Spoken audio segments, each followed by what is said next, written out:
Hello friends, मेरा नाम money Singh और आपका स्वागत है इस यूट्यूब चैनल पर। तो यहाँ पर आपका स्ट्रेंथ ऑफ मटेरियल का पार्ट 2 आ चुका है फ्रेंड्स, और आपका पार्ट 1 है जो आपको डिस्क्रिप्शन में प्रोवाइड कर दिया जाएगा। अगर जिस कैंडिडेट ने वो वीडियो नहीं देखा तो आप प्लीज़ ज़रूर से ज़रूर देखिएगा और चैनल को सब्सक्राइब करना मत भूलिएगा। तो देखिए फ्रेंड्स, वीडियो स्टार्ट कर। तो देखिए फ्रेंड्स, यहाँ पर आपका 15 क्वेश्चन हो चुके थे लास्ट वीडियो में। तो वहाँ पर जो टाइम बहुत ज़्यादा एक्सपेंड हो चुका था, तो मैं यहाँ पर फटाफट आपकी कोशिश करूँगा। तो यहाँ पर आपसे देखिए फ्रेंड, पूछा गया है कि फ्लेक्सर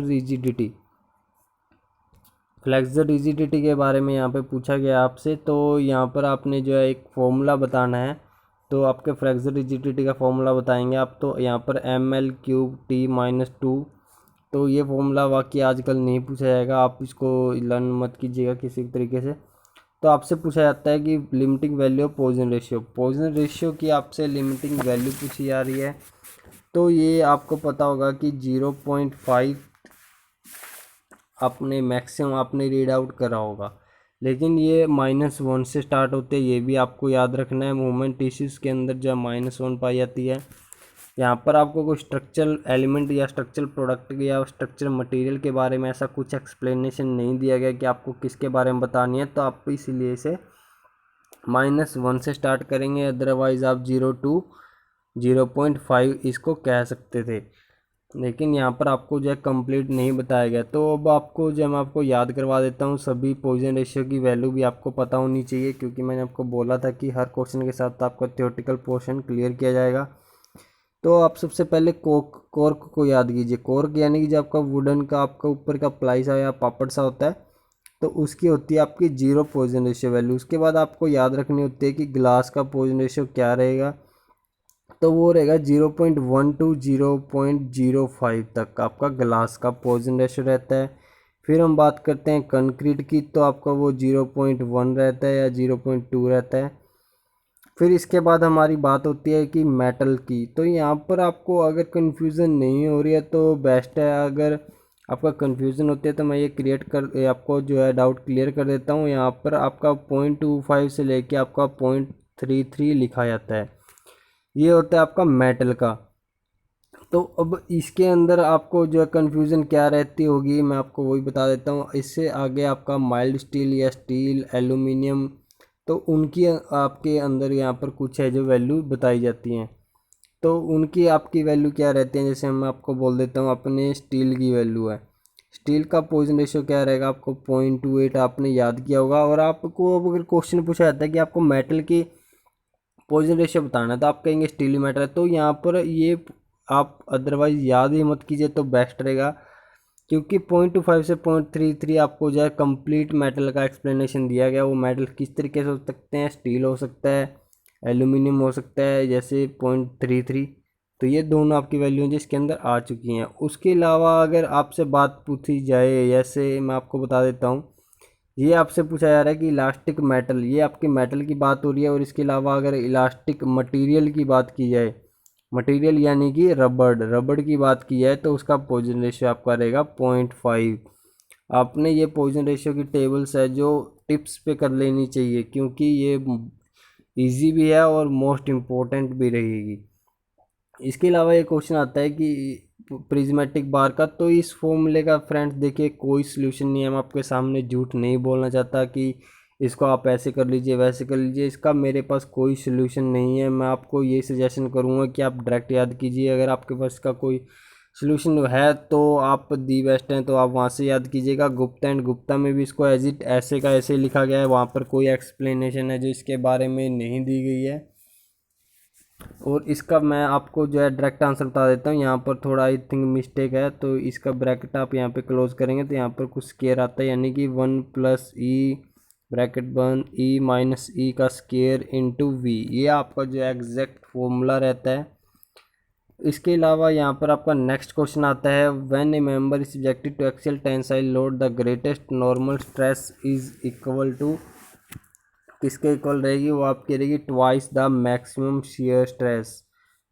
ये आपका प्रिंसिपल स्ट्रेस के अंदर मैं लास्ट वीडियो में आपको करवा चुका हूँ। तो उसके अलावा आपका नेक्स्ट क्वेश्चन आता है, difference in ordinate of the shear curve between two section is equal to, आपके जो है किसके इक्वल रहेगा। अगर आपका यहाँ पर बता रहा है difference in coordinate of shear curve between shear curve, यानी कि जो आप S F D B M D के अंदर जो आप कर्व या आप लाइन लगाते हैं वो शेयर कर्व की बात हो रही है। Between any two section is equal to area under, तो किस एरिया के इक्वल रहेगा अंडर, तो ये फॉर्मूला यहाँ पर बता रहे हैं।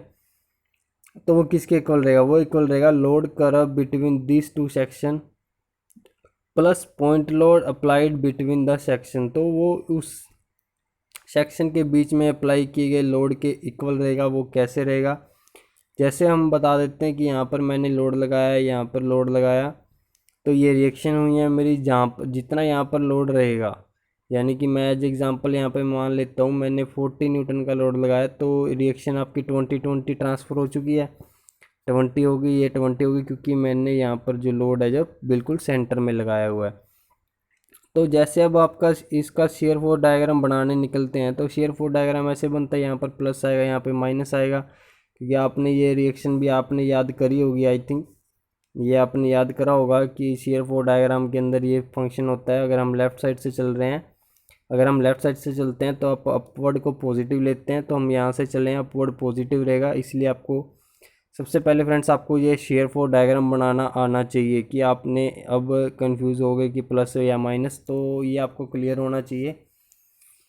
फिर उसके बाद हम बात करते हैं, अब मैंने यहाँ पर लोड लगाया था, यानी कि रिएक्शन आई थी 20 की, तो ये 20 की रिएक्शन यहाँ पर आई थी, 20 की रिएक्शन यहाँ पे आ रही है, ये माइनस में आ रही है।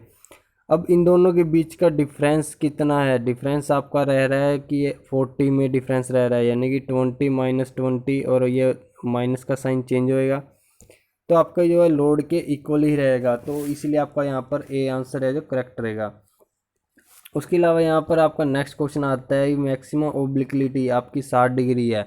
वैसे यहाँ पर एक फ्रेंड्स मैं आपको बता देता हूँ, यहाँ पर भी आपको ओब्लिक्विटी के बारे में पूछा जाए, आप डायरेक्ट आंसर लगा दीजिएगा 45। आप बिल्कुल कुछ मत सोचिएगा, आप 45 आंसर टिक कीजिएगा। अगर ऑप्शन में है तो आप वहाँ पे 99% आप जो एक्यूरेट रहेंगे, अगर आपको कोई अदरवाइज एंगल की वैल्यू नहीं दी गई है।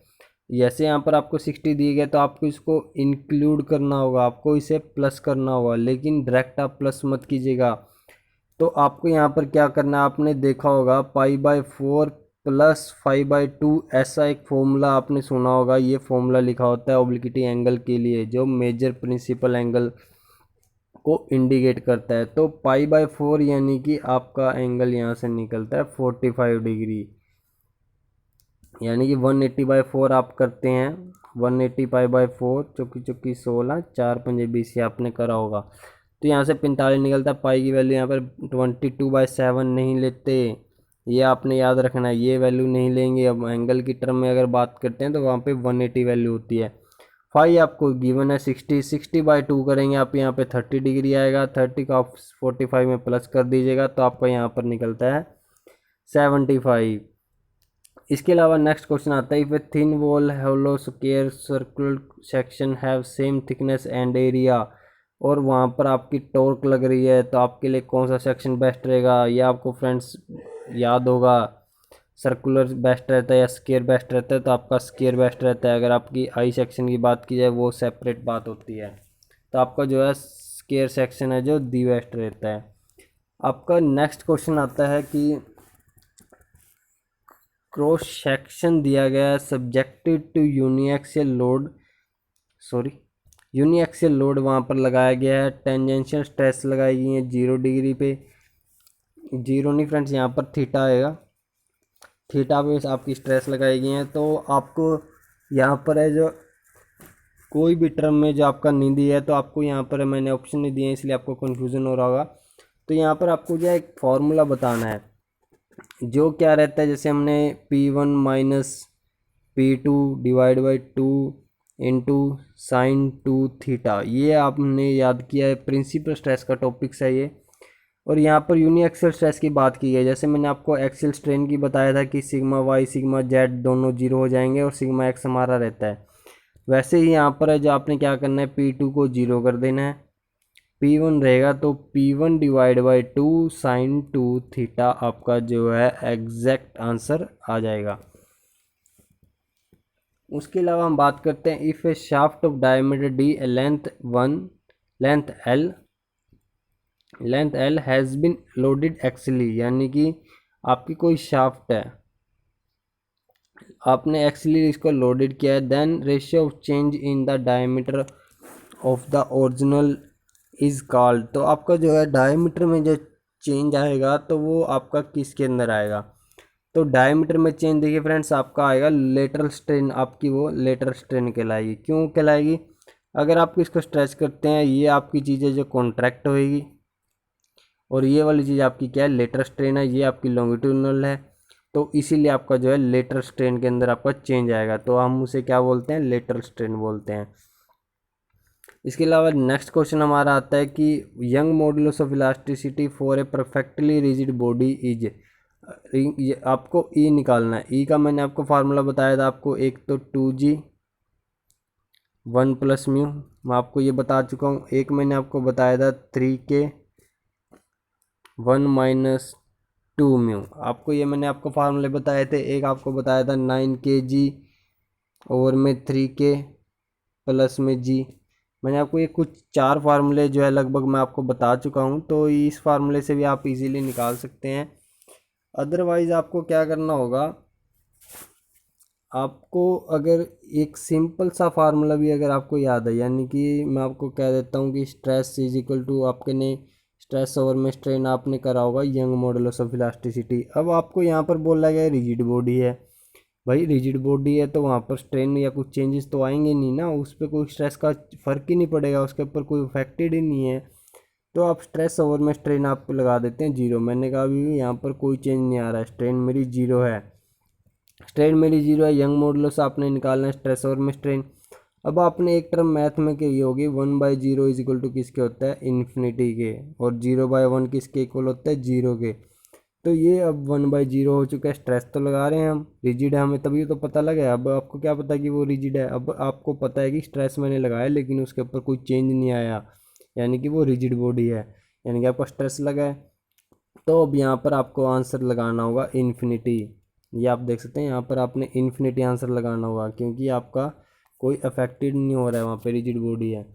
तो which of the following material is expected to have least young modulus of elasticity, किसकी सबसे कम होती है, तो आपकी वुड की सबसे कम होगी, जैसे माइल्ड स्टील की होती है, ये कास्ट आयरन की क्या होती है 1/2, 1/2 यानी कि इसका 1/2, कंक्रीट की क्या होती है 1/10 टू 1/20, एल्यूमिनियम की क्या होती है 1/3। ये आपको जो है कुछ टर्म्स याद होनी चाहिए आपको, यंग मॉडुलस इलास्टिसिटी सबसे पहले आपको इसका याद होना चाहिए, माइल्ड स्टील का 2 × 10⁵। फिर आपका नेक्स्ट क्वेश्चन आता है विच of the material has highest Poisson ratio, किसका ज़्यादा रहता है, आपका रबड़ का। मैंने आपको कल आपको वीडियो में बताया था 0.5, आपको कंप्लीट है जो मैं बता चुका हूँ। इसके अलावा आपका नेक्स्ट क्वेश्चन आता है true stress represent the ratio of.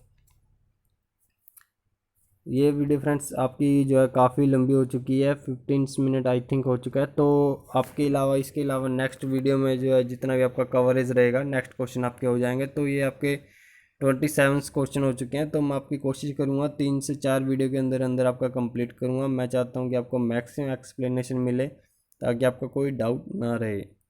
Okay friends, thank you for watching this video and please like and share this video and don't forget to subscribe. Thank you.